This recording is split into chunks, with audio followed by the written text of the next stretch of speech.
One man says the greatest threat to our republic isn't a foreign country, it's the out-of-control progressive movement. There's a lot of talk about America being a leader as a democracy, quote unquote, in the 1800s when women and African Americans couldn't vote. What kind of democracy is that? Oh, that's exactly right. And that's when I hear these things about let's make America great again. And I think to myself, well, exactly when did you think America was great? It certainly wasn't when people were enslaved. It certainly wasn't when women didn't have the right to vote. It certainly wasn't when the LGBT community was denied the rights to which it was entitled. Does that phrase echo as discrimination in your ears? It takes us back to, I think, an American past that never, in fact, really existed, this notion of greatness. Today, Jan Markell begins a two-part series with Michele Bachmann, who ran for President of the United States in 2012. Michelle's insights into Washington, current events, and Bible prophecy are shared on this program regularly. Michele is a part of President Trump's Evangelical Advisory Board. You will not hear the kind of information shared for the next 2 weeks anywhere else. Here's Jan Markell and Michele Bachmann. Welcome to the program. So glad you could join me. You know, we look at news, views, truths from a decidedly biblical perspective. And you heard that little opening clip by a former Attorney General, Eric Holder. That is what America's left thinks, that America is not great, probably never was great, and until they get in control and turn this country into a godless socialist paradise, it will never be great. It will just be a homophobic, racist, Islamophobic nation run by corrupted capitalism and only spreading the wealth around, ridding the country of faith and freedom and turning it over to godless atheists will allow us to be a shining city on a hill. Well, that is called end-time delusion run amok. And if we didn't have biblical reminders that the last days would be perilous and evil would be called good, Christians could lose heart. Now, we must not. We must be salt, we must be light, we must delay the decay until he comes. We'll talk about this and much more for the next couple of programs with my in-studio guest, the familiar voice of Michele Bachmann, who represented Minnesota's 6th District for a number of years. Michele, so glad you could come back in. Thank you, Jan. It's always a privilege. Well, last time we talked actually was right before the midterm elections. We recorded late October, early November. So much I want to get to here in the programming. But let me just say, you were a member of Congress 2006 until early 2015. And I want to ask you, we have 3 new representatives in the House, Ocasio-Cortez, Ilhan Omar, and Rashida Tlaib, and they've gotten huge attention. They've gotten acclaim. They've gotten scorn. You were in Congress. In your memory, have you ever seen new members be treated like this? I mean, in an amazing way, particularly sort of the acclaim coming their way. Well, there's always a few in every freshman class that seem to make a mark, but this is decidedly different because their faces and their voices represent really the two things that happened during the 2018 race. And those two things that happened was the Democrat Party's mainstream embrace of what was considered a fringe view of government, which is socialism, which is more of a totalitarian view of government. And that's what they represent, essentially the economic and cultural Marxism that's been in our country, but not mainstream. Now is embraced as mainstream. They've given voice in a mainstream way to what was a fringe voice. That's been very different view. Also, they embrace the view of censorship, quite honestly. The censorship that we're seeing that's coming through our big tech media, and they want to push and enforce censorship on speech, which we haven't seen before. Americans generally understood that we enjoy freedom of speech protections under the First Amendment, and these new people that are coming in with a different view that says First Amendment speech applies to speech that we agree with. If we don't agree with your speech, you don't get First Amendment protections. That's a very different view than we've seen before. Well, you referenced kind of the new mood in the Democrat Party, and of course many of them are now embracing this so-called Democrat socialism, which is frankly just nothing but socialism, which, after Barack Obama, shouldn't be a surprise to any of us. us that the party has moved so far left like this. But I saw a headline here recently. Headline said, Democrats would sooner destroy America than lose to Donald Trump in 2020. And I think headlines like that trouble your average American person your average American person still loves America. We start seeing headlines that certainly there are some in the Democrat Party leadership who truly would rather see the country go down than give any honor, credibility, another election to Donald Trump. This is hard to wrap our brains around. Well, you're right. It's very hard. As a matter of fact, I think let's talk about an actual example. One example would be AOC, Alexandra Ocasio-Cortez, who's one of the freshmen, who exemplifies this whole view of Marxism coming into the mainstream in the Democrat Party. What is it that she's known for? The so-called Green New Deal. What is the Green New Deal? It has very little to do, practically nothing to do with clean water or clean air. What it has to do with the biggest power grab that government has ever had over our personal lives. Why is it when someone like AOC starts to talk about Green New Deal that it means more taxes and more control for government with no output on clean rivers or clean air? So they have nothing to do with each other. So that's what her example is. But the formula for gaining that is Marxism. And that's what we're seeing them put forward. Do you think, Michele Bachmann, do you think there's any credible candidate on the left for president? To date, no. Because again, it depends on what your end goal is. For the left, they think this Green New Deal, they think that all of their wild ideals when it comes to the sexual revolution and the government insistence on so many of these areas that we disagree with, they think that end goal is positive. Now, you compare that to the living laboratory right now of the country of Venezuela. Right. Venezuela had one of the highest per capita incomes in the world, had a fantastic lifestyle in 1943. It was really a paradise in many ways. Today, it's descended into a hellhole where some reports say that people are living as though they were in the Middle Ages. There aren't power outages. Russia has been sending people in because the country has devolved into absolute chaos. So that's a living laboratory of what AOC and her comrades want to do here in the United States. That's the fruit of socialism, Venezuela. That is the real-time example of what Bernie Sanders and all these people on the left want to have. But that's not America. For the America that we have known, and again, America is the longest running constitutional republic in the history of the world. There is no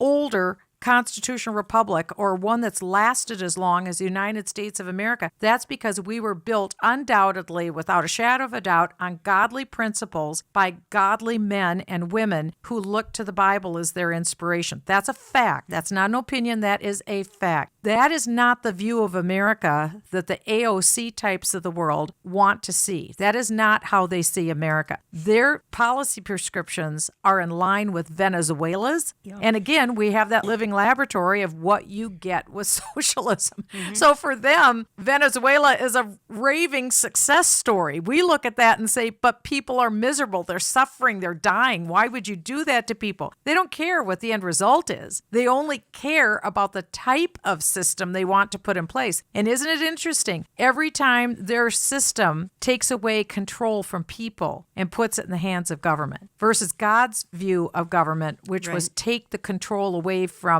a tyrannous centralized government and put the maximum amount of control and authority into the hands of individuals, the family, the church, and social institutions. Mark Levin, and I've got several quotes by Mark today, he says, the greatest threat to our Constitution and to the Republic isn't a foreign country. It's the whole progressive movement. These people they're very, very troubling. As a matter of fact, there's even a new movement. It's called Jexodus. It's Jews who are leaving the Democrat Party. And of course, they've been loyal to the Democrat Party since the 1940s. You know what, folks? The Democrat Party right now is on overdose with anti-Semitism, with anti-Israelism, with anti-Netanyahu, with anti-anything that stands for Judaism. Let me just play this short clip. President Trump slamming the Democrats for failing to take tougher action against Congresswoman Ilhan Omar's anti-Semitic remarks. The Democrats have become an anti-Israel party. They've become an anti-Jewish party. And a group of Jewish millennials called Jexodus agrees. They are encouraging Jewish Americans to walk away from the Democratic Party. The group says, quote, "We reject the hypocrisy, anti-Americanism, and anti-Semitism of the rising far left. Progressive Democrats and far too many old-school Jewish organizations take our support for granted." Here with more on the movement is former Trump campaign staffer and Jexodus spokesperson, Elizabeth Pipko. Elizabeth, good morning. Good morning. Let's start at the beginning. Jexodus means what? Obviously, it's a play on Exodus, but we left Egypt and now we're leaving the Democratic Party. Why did you decide to do this and start this movement? I thought it was time. Obviously, we saw a lot of anti-Israel policies kind of start under the Obama administration. It got worse and worse, and clearly we've seen it. It's been plastered on our TV screens the last month. There's anti-Semitism in the Democratic Party. They can hide it. They can do whatever they want. They failed to condemn it, and now it's there. So it's time. Elizabeth, how much does this hurt the Democratic Party? The fact that it sounded like we were going to have a resolution voted on in the floor, non-binding, perhaps with Congresswoman Omar's name on it, and then at the 11th hour, because of all the pressure from the party's left, they wound up not naming her, and it was not about anti-Semitism, it was just generally about hate across the board. I mean, the scariest part, obviously, was not the original anti-Semitism. It was the lack of leadership coming into play when they were supposed to come into play, condemn what happened, and they failed. So not only did the anti-Semitism that started with Ilhan Omar get worse and worse, by proving that she had supporters in her own party, but when the leadership fails to condemn that, it shows that they are a party of anti-Semitism. The president said it the other day. That's what's happening, and they can't deny it anymore. Michelle, you went to Congress back in 2006. Did you ever expect to see something like this, a Jexodus? No, because Israel was always a bipartisan issue. It was bipartisan, exactly. And the organization AIPAC, which is the American Israel Political Action Committee, they have de-emphasized differences between the two parties, and they've emphasized the unity that both Democrats and Republicans had over Israel. Inevitably, you would find presidential candidates on both Republican and Democrat seeking to speak before the AIPAC conference because they wanted to get their bona fides established that they were pro-Israel. It's been just an article of faith because this country has historically been a pro-Israel country. And again, I want to go back to our prior conversation that we had, that the most important building block in any society, and in America in particular, is the magnificent cultural and religious foundation that is the basis of any society. If you look at the outworking of any society, whether it's Venezuela, Israel, Russia, Pakistan, or the United States, you have to look at what is the religious base of that nation, what is the cultural basis. And what we take too lightly and have held too lightly, and we've taken for granted, the magnificent foundation that the United States was built upon. That's what we've seen essentially jackhammered in this 2018 election by those on the extreme left, is jackhammering the very foundation of this country. One of those building blocks is the Judeo-Christian bloc, that we stand for biblical values and we stand for the pro-Israel, bipartisan pro-Israel perspective in this country. And just like that, in a matter of less than 60 days, with this incoming, never seen before embrace of radical anti-American socialistic values, isn't it interesting that those values have included a virulent strain of anti-Semitism? And so the lemmings on the left, meaning the followers on the left, have quickly jettisoned or cast aside this pro-Israel perspective. And now the Democrat Party, led by Nancy Pelosi in the House of Representatives, threw the Jews under the bus with this resolution, because again, it was not just one comment, but comment after comment after comment of anti-Semitism by this one particular Muslim congresswoman. Actually, both Muslim congresswomen have made one anti-Semitic statement after another, and she went too far. There had to be a response at the national level. Everyone assumed that she would be removed from the Foreign Affairs Committee. Everyone assumed that there would be a resolution that condemned her, because there was another resolution prior to that condemning another person in Congress. So they thought for sure this would happen. And then, bam, ba, bam, overnight, in a matter of 2 days, this resolution was rewritten to throw everything in the kitchen sink to make the perpetrator the victim, that she was a victim of, quote, Islamophobia or any other hate. In other words, they rendered this resolution meaningless. It was meaningless. So the Jews were thrown under the bus, and almost immediately the AIPAC conference came around the corner. And every single year, I've been there year after year after year at this conference, and Democrats, Republicans go up to the microphone and talk about their love for Israel, their support for Israel, how they stand for Israel. And because somehow these Muslim members of Congress had made it appear that support for Israel was actually a Republican virtue, which it has never been before, then all of a sudden the candidates for president on the Democrat side all announced one after another in a matter of a couple hours' time, oh, I won't be attending the AIPAC conference. I don't want to seek the support of the Jewish contingency in AIPAC. And that was astounding, that those on the Democrat side, many of whom have received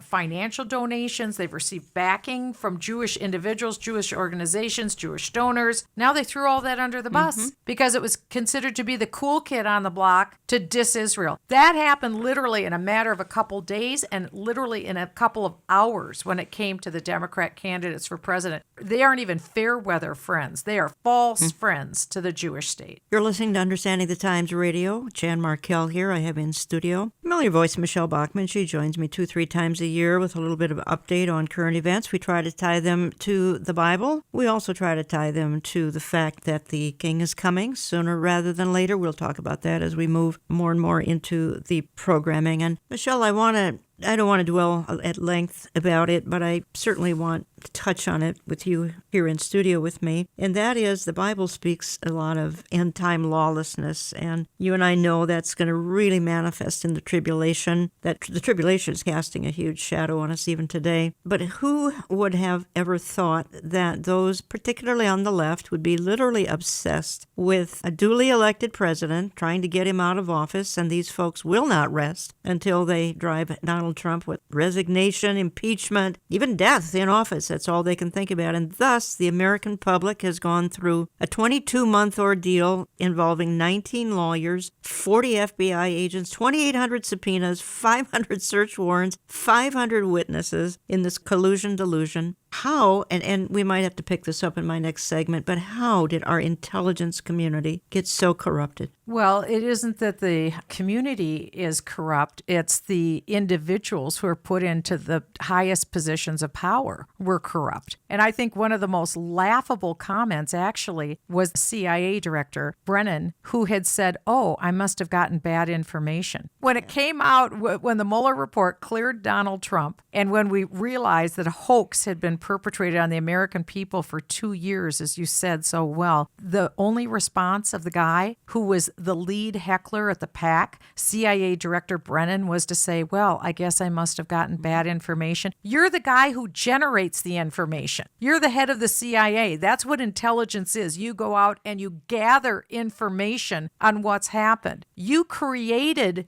the evidence, the false evidence that was used to bring up a phony case against the President of the United States. Even worse than that, the previous administration, the Obama administration, used the FBI, the CIA, and other instrumentalities of the federal government to make a false claim against Donald Trump, who was running for president of the United States, against Hillary Clinton, who was in Barack Obama's party. So he was using the government and all the means of government to spy on a candidate on the other side, and then use phony false information to make a case in federal court, essentially, against the then sitting president, Donald Trump. We've never seen anything like this before. This has never happened before. That's why we need to shine a spotlight on the Obama administration and the very small circle of people who tried to pull off this heist of the American election. They tried to steal the election. In fact, they called this their insurance policy. In case Hillary Clinton couldn't win on her own, they wanted an insurance policy to make sure Donald Trump had no chance of winning because they were using the FBI and the CIA against Donald Trump. Then they made up a fake, phony, false story that he was colluding with the Russians to hack into the election and throw the election, when in fact it was just the opposite. Hillary Clinton had paid for a phony memo filled with lies that the FBI then used as its basis of its investigation. The whole thing was made up and it was a lie. You can't even believe this would happen, but what you just said is right. This is a level of lawlessness,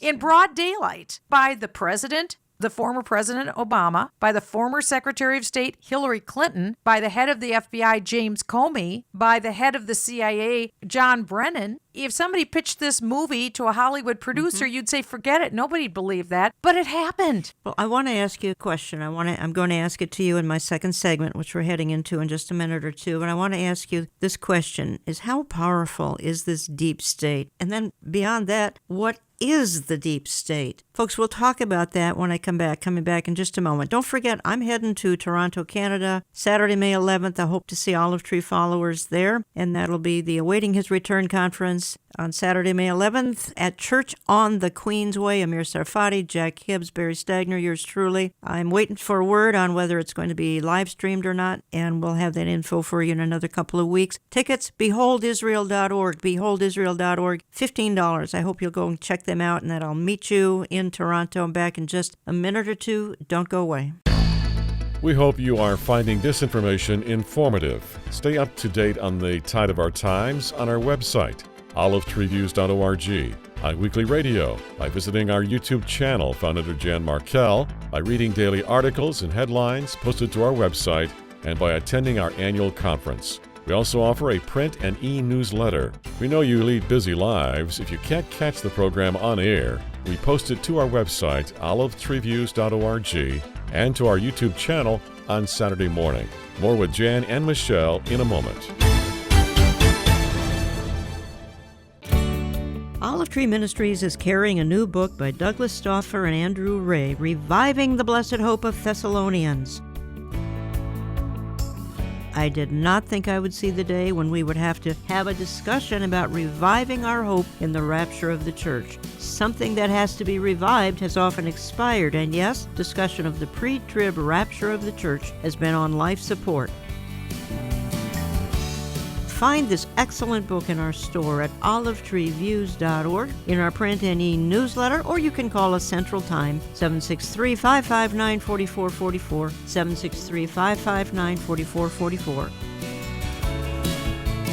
This ministry is committed to helping the entire church to keep looking up and expecting His return, even if vast portions of the church have little interest in doing that. We will keep reminding you that the trumpet and the shout could happen even today, and I promise you, you don't want to be left behind. Check out Reviving the Blessed Hope today.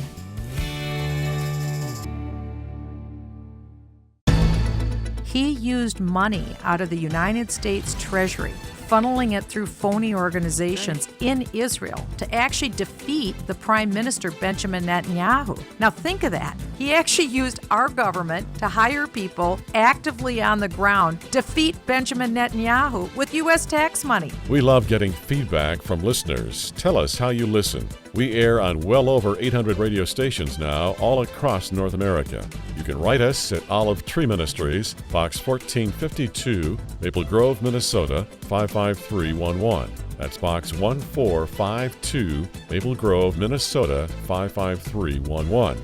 Write us through our website, olivetreeviews.org, or call us Central Time at 763-559-4444. That's 763-559-4444. Remember, you can listen to the program on your phone by downloading the oneplace.com mobile app. Now back to Jan Markell and Michele Bachmann. The President of the United States, Donald Trump, will be remembered in the Middle East for 1,000 years. He will be remembered by our enemies as the enemy, and he will be remembered by our friends as the great Donald Trump. You see, they view him quite differently than CNN and MSNBC and the New York Times and the Washington Post and all the rest of them. The relationship between Donald Trump and Benjamin Netanyahu is unparalleled. It's unequaled. And will the liberals in Israel throw Bibi Netanyahu out the way the left threw out Churchill after World War II? Will we, the American people, throw Donald Trump out, who stands between us and the insanity on the left? And welcome back. And we're talking a little bit this hour about the insanity on the left, leftist lunacy. First segment, we discussed some of those issues a little bit. We've got some new Congress people in office that are a little bit troubling in what they espouse. And I kind of went out of my first segment saying that when we come back into this segment, I wanted to talk to Michele Bachmann, and she's my guest for the hour. She'll be back next weekend as well. I want to ask her a little bit more about the deep state. We keep hearing about the deep state. Michele, help us understand the deep state. I don't know how powerful they are, but I'm getting the impression that they really control things, both sides of the aisle. Republicans, Democrats, and members of the deep state. This is what Donald Trump is pushing back against 24/7, 365. All of us are concerned about how much power they have. Can he ever make any headway as long as the deep state is entrenched as they are? Well, think of what the challenge is that Donald Trump or any president would have. And the challenge is this: there are literally millions and millions of permanent employees in the federal government. And these permanent employees, some of them are made civil servants so that they have a lifetime job, and ones have been put in to very sensitive positions so they can stay there forever. It's like a tenured professor. So they can stay there. And many of them that are in there have the ideas and mindset and ideology, if you will, of these 3 new female freshmen in the Democrat Congress. So they're coming in with a mindset that is at odds with the American Constitution and the American way of life. There are people who are in the permanent bureaucracy, permanent government employees, and if they have positions of power in, let's say, the Department of Justice, the FBI, the CIA, or perhaps they're in the State Department, or they're in another department in the federal government, they have access to information. Many of them are actively full-time sabotaging the orders and directives of the President of the United States. So Donald Trump, for instance, will have an order and directive regarding Israel. And there may be people that are in the State Department who want to undermine and undo what it is that Donald Trump wants. Maybe they will slow walk what he said. So rather than implement immediately, they'll wait, or maybe they'll undermine in another way. I'll give you one actual example that occurred. A friend of mine was appointed as a cabinet secretary in Donald Trump's government.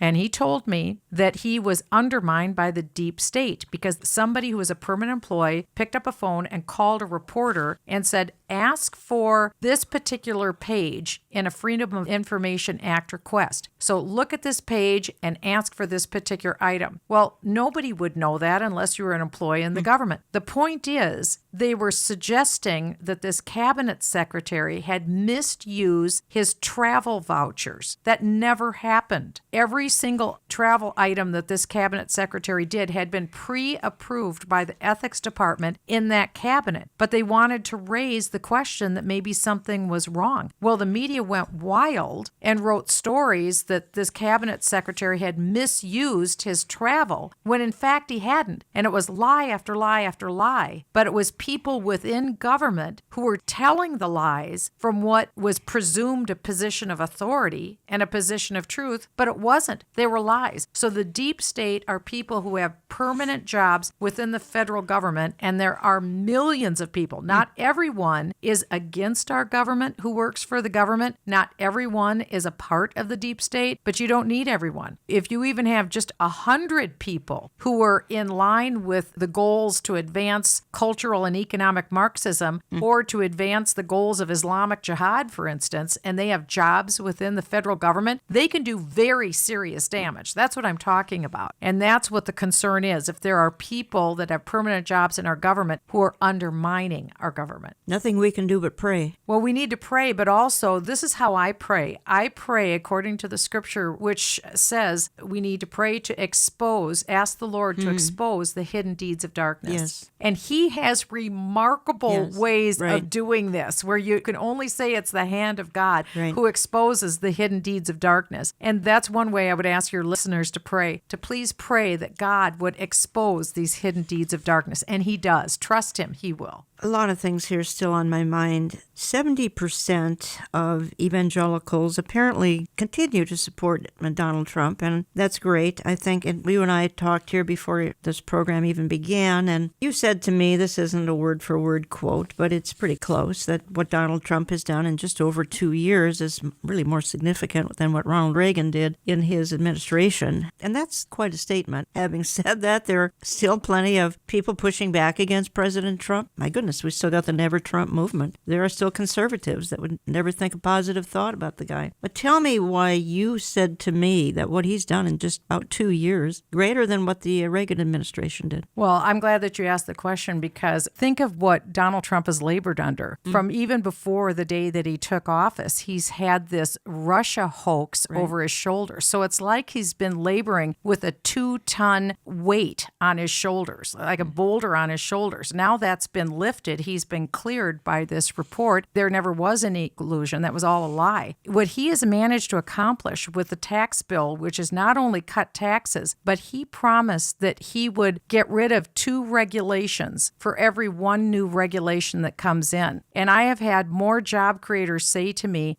taxes are one thing. We have to factor in the cost of taxes in every item or service that we sell. So we pass along the cost of the tax. But when it comes to regulations, that means that we may not even be able to manufacture. We may not even be able to produce. It's extremely expensive to be in compliance with government regulations. Many of them are nonsense, or they contradict each other. So Donald Trump has actually gotten rid of 22 regulations for every regulation he's put into place. That's why you see all these companies opening manufacturing plants. We have the greatest manufacturing renaissance going on now that we've had in modern times in America. So we have companies that have moved back to the United States. They're creating more jobs. This is the greatest job market ever for African Americans, the greatest job market ever for Latin Americans, for women, for disabled people, for young people. We've never had more Americans ever in the job force than we do right now. You don't hear this on mainstream media, so that's just on the economic perspective. The president has been overperforming. We have a fine-tuned, a humming economy right now. For items that we are concerned about biblically, this president has done more to advance the pro-life movement and the pro-life cause than any other president has ever done. Just this week, Secretary of State Pompeo had announced the Mexico City policy would be enforced even wider than it had before. The Mexico City policy says not 1 dime of U.S. taxpayer money will go to pay for foreign abortions. Well, that should be a given, but that isn't the way it was under Barack Obama. We were paying for foreign abortions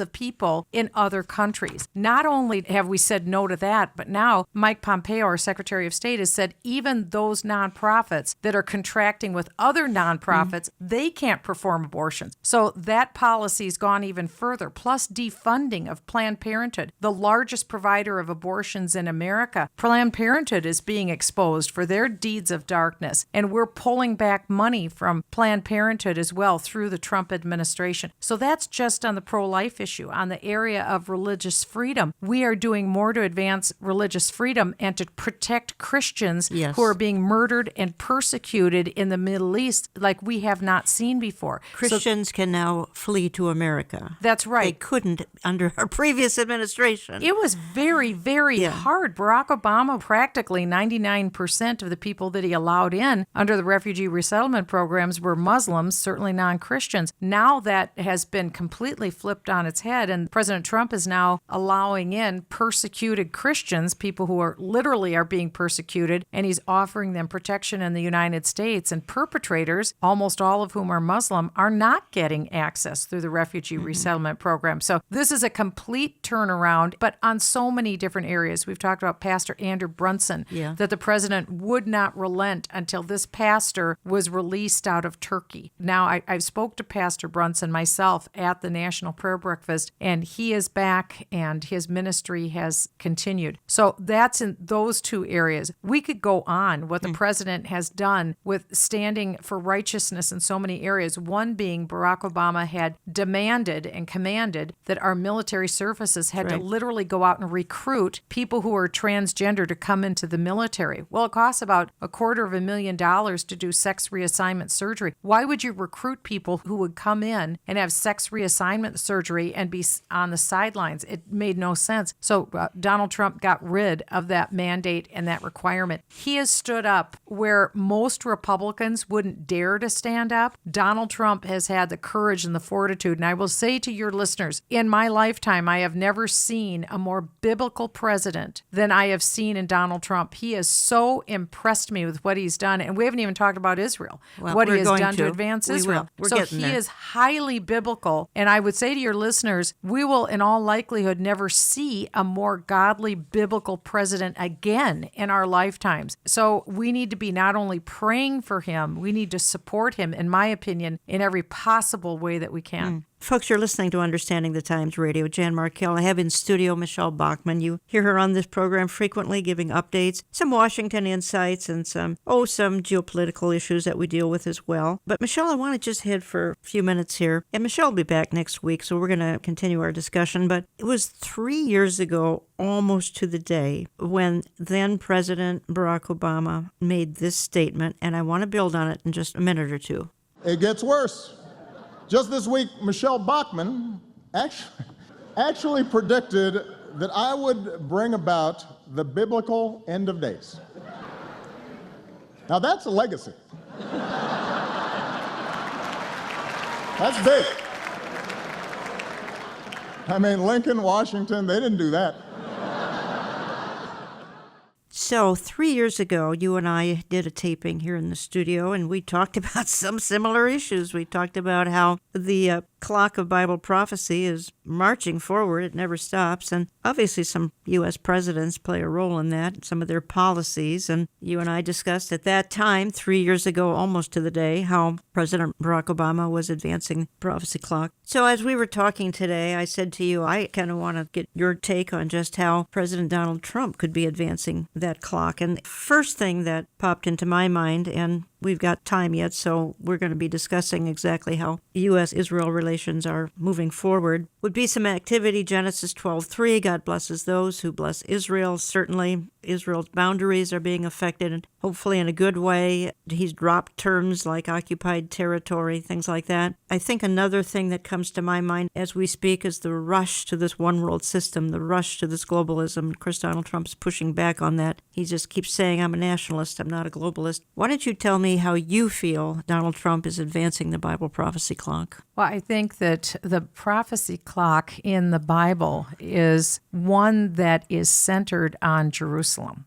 and centered on Israel. And if you want to know where we're at in history, you look at Jerusalem and then you look at Israel. And the compare and contrast between our former president, Barack Obama, who was anti-Israel in every measure that he took. He wanted to preen about like a peacock and pretend that he was pro-Israel. He wasn't. He was as anti-Israel as you could be, including, many people don't realize, he used money out of the United States Treasury, funneling it through phony organizations in Israel to actually defeat the Prime Minister, Benjamin Netanyahu. Now think of that. He actually used our government to hire people actively on the ground, defeat Benjamin Netanyahu with U.S. tax money. That's illegal to do something like that, but that's what he did. That's brazen. Versus Donald Trump, who on his own as a private citizen, he just cut a commercial in favor of Benjamin Netanyahu that was run in Israel so people could see that. He didn't do that with the United States government or the instrumentalities of government. He did that as a private server to stand with the current leader, Benjamin Netanyahu, because he sees that Israel is the only democracy in the Middle East. It is the freest place in the world for any Arab. It is the freest place in the Middle East. It is the freest nation in the Middle East for women. If you're gay, it's the freest place to be. It is the best economy in the Middle East. So Donald Trump has stood up for the boundaries of Israel. He stood up for Jerusalem as a capital. That's where the difference is. He has stood for the boundaries of the land. He hasn't put pressure on the people of Israel to remove themselves from the land. and he has stood up for the capital of Israel. We know that Scripture says that Israel will be a nation that all the nations of the world would come against. Well, why would all the nations of the earth come against a nation that was of no account? Israel is now in its strength, and Donald Trump has helped to strengthen Israel in its current state. You used a term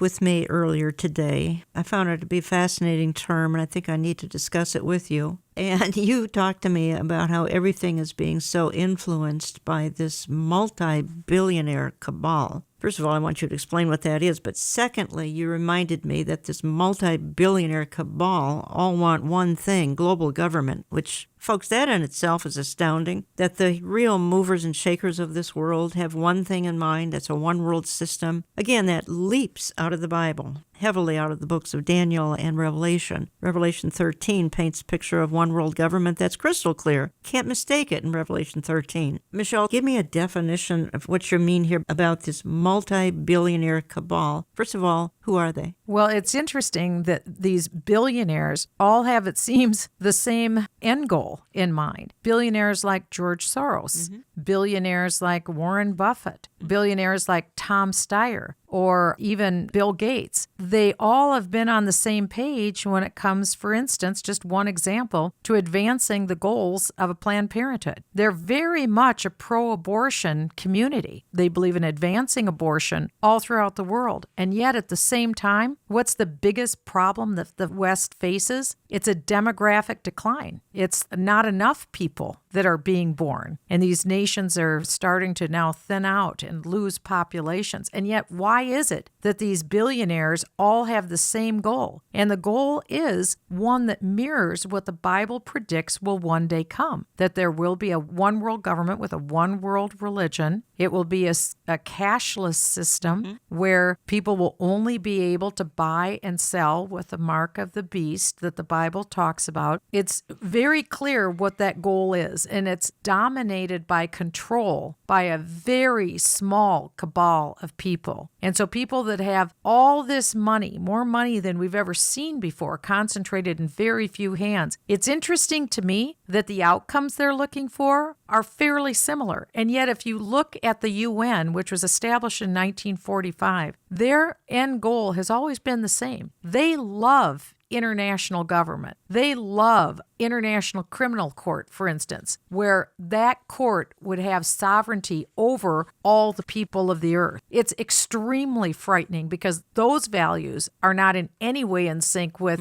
American values. That's why Donald Trump is so different and so unique. He is not a globalist. He is not a one world government type. He rejects all of that. His leaders that he has appointed in his government are also not one worlders. They agree with Donald Trump's position. Donald Trump is about America. He wants a strong America, an independent America, a sovereign America. That is different than what the multi-billionaire cabal wants. They don't seem to want a strong America. They're all for no borders. No. They're for watching this invasion. Right. As you and I talk, we have never seen an invasion on our southern American border like we're seeing right now. Literally tens of thousands, 100,000 in a month are pouring over. Well, people have never been vetted. We have the highest number of measles cases right now so far this year than we had all of last year. So we're seeing disease, poverty, crime, all pouring into our country. And yet, why is it that the multi-billionaire cabal says this is fine? But they love it. We're heading into my closing segment in just a moment or two, folks, for this particular program. We're going to continue with part 2 next week with Michele Bachmann. We'll give you an update on what she's doing as well. She's traveling the world. She's still ministering at the United Nations with some astounding stories coming out of the UN. Good stories. We'll be back in just a minute or two. Don't go away. We are always delighted to feature Michele Bachmann on Understanding the Times Radio. Jan and Michele have been friends and co-workers in ministry for 2 decades. They love ministering to remnant believers around the world, as well as sharing the truth of the gospel, the lateness of the hour, and a call to holy living to combat the darkening tide of our times. More in just a moment.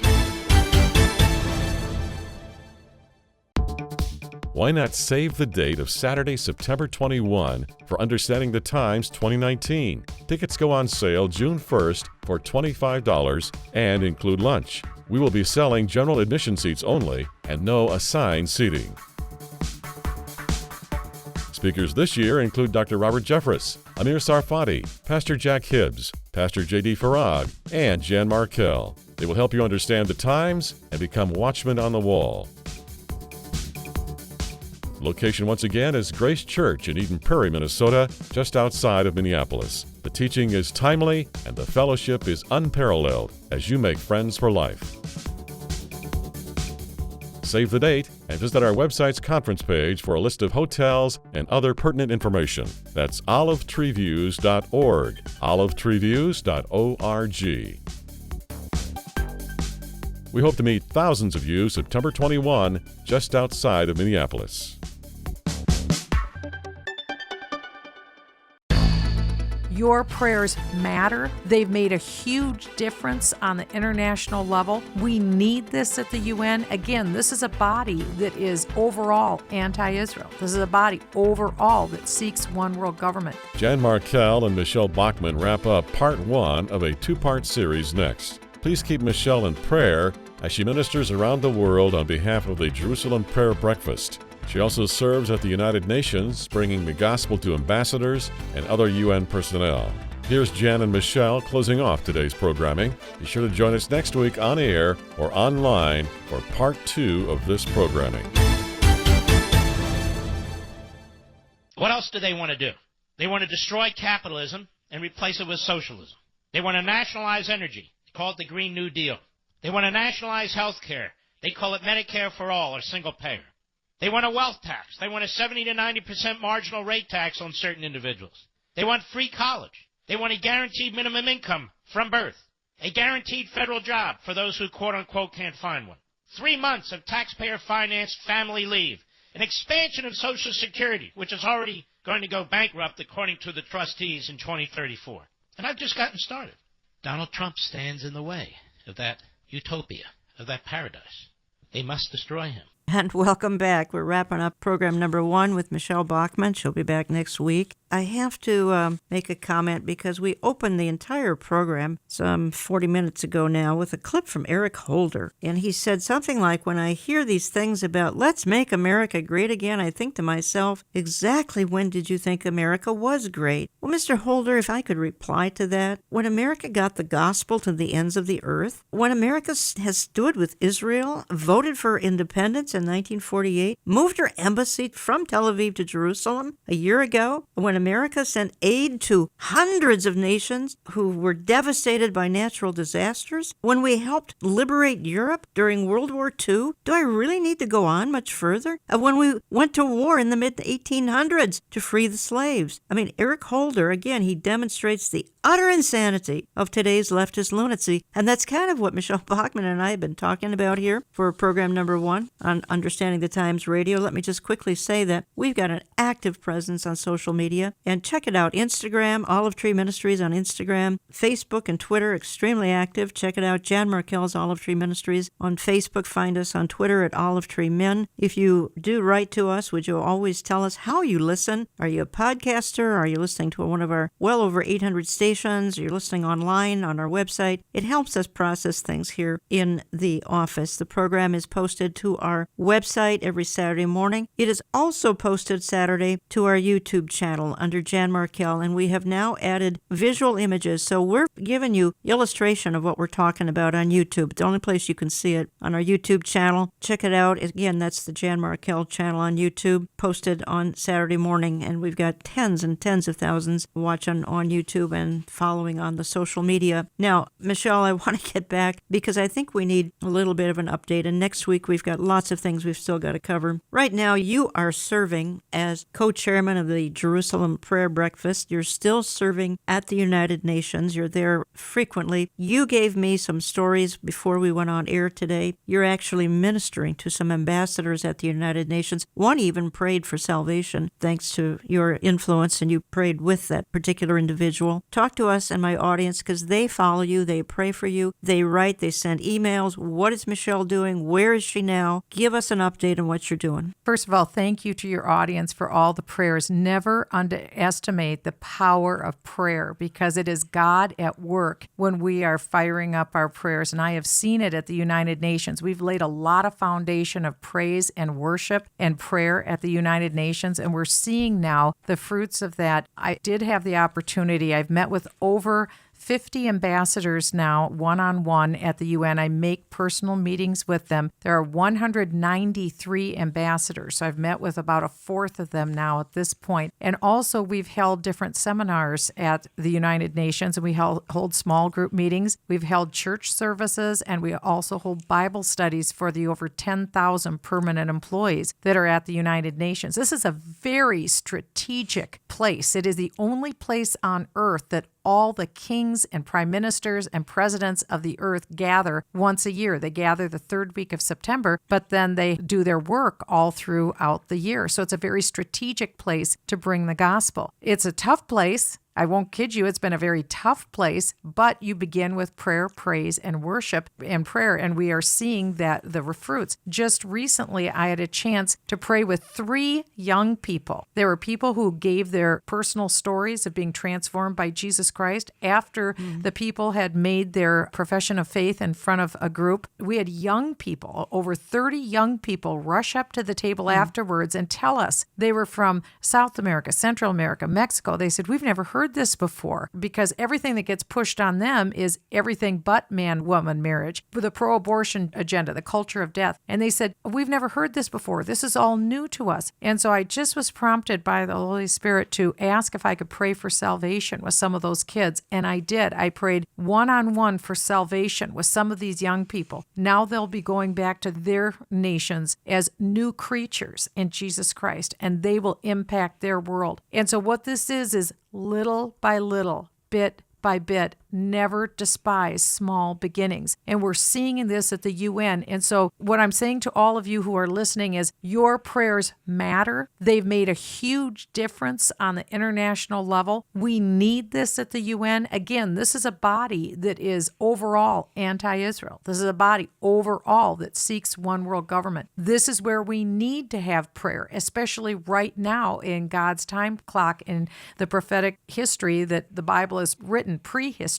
We need your prayers. So that is on that score. Also, as the co-chair of the Jerusalem Prayer Breakfast, we are going all over the world right now, meeting with leaders, with presidents, with prime ministers, with kings, even in Muslim countries, to talk with them. This is unbelievable, the doors that God has opened, to talk with these leaders about having a pro-Israel perspective in conformity with Genesis 12:3. Who's going with you? Who are some of the others that are speaking as you are? I had mentioned to you I'd gone with Joel Rosenberg. That wasn't for Jerusalem Prayer Breakfast. That was for Joel Rosenberg's thing. I've gone also with Jerusalem Prayer Breakfast, where we've met also in Muslim countries. I won't say the name of the country for certain reasons, but we are going and we are making a pro-Israel pitch to them to work with Israel, to bless Israel, if you will. And also regarding Jerusalem, we're asking them to consider moving their embassy to Jerusalem. And we've seen it. We've seen it with Guatemala. We've seen it with Honduras. Just this last Monday, Romania announced that they're moving their embassy. These are steps that no one ever thought possible 2 years ago. And now the United States, the biggest nation, the most powerful nation on earth, made that opening announcement to Israel, but now other nations are following suit. And so really what we're seeing out is the playing out of Joel chapter 3 and Matthew 25:31 through 33, which is the separating of goat and sheep nations. And the basis for a nation to be either a goat or a sheep nation is whether or not they are favorable towards Zion, whether they bless Zion. We're seeing that in effect is a warning, and it is reaching out with that word to nations that now is the chance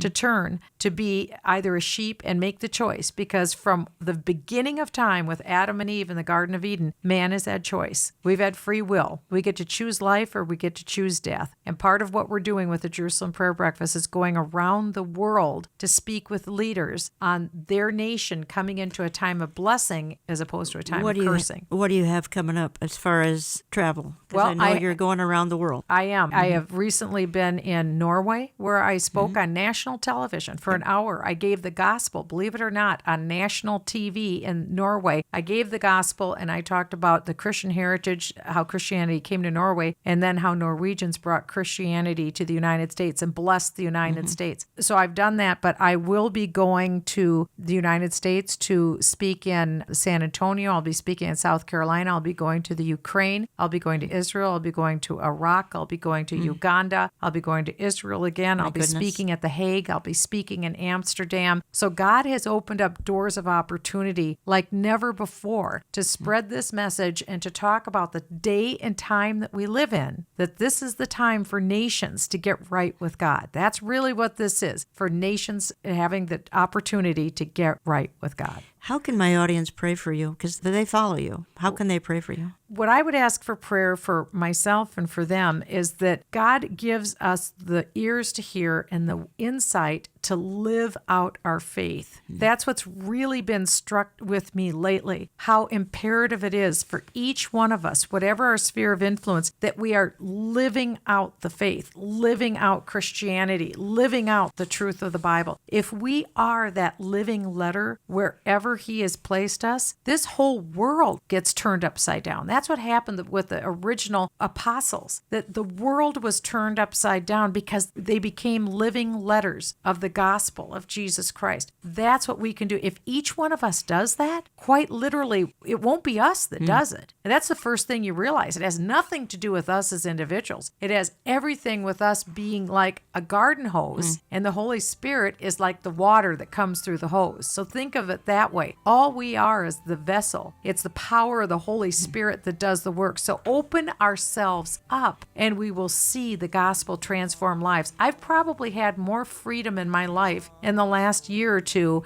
with presenting the gospel, sharing what the gospel is, and asking people to pray to receive salvation. I've probably been more free lately than ever before in my life. And I want to encourage people, it doesn't have to be weird or creepy. It is very simply just speaking truth to people, and it happens. People are hungry for the Word of God. Folks, we're going to pick this up again next week in part 2 of my 2-part series with Michele Bachmann. We want to encourage you even greater next week because there are incredible things going on around the world. I know we see dark headlines, but we've got to see beyond some of those headlines, and we'll talk more about that on next week's programming. It says in Isaiah 33:6 that only God is the stability of our times. Politicians are not. Statesmen are not. Kings and generals come and go. God wants to offer you stability as well. Michele's been talking about that here this closing segment. He also wants to become your Lord, your Savior, and to take control of any life that is headed off course. Turn to Him today. No one is promised tomorrow. Eternity is a very long time, and particularly in the wrong place. So I want to thank you for listening, and we will talk to you next week. We'll sing forever, bowing before you. We know you'll want to tune in again next week as we bring you part 2 of our programming. Contact us at Olive Tree Ministries, Box 1452, Maple Grove, Minnesota 55311. That's Box 1452, Maple Grove, Minnesota 55311. You can contact us online at olivetreeviews.org. That's olivetreeviews.org. Call us Central Time at 763-559-4444. That's 763-559-4444. Thank you for trusting Understanding the Times Radio. We are drowning in fake news, false teaching, and corruption in high places. We encourage you to hold on to the truth of the gospel and be salt and light in a darkening world.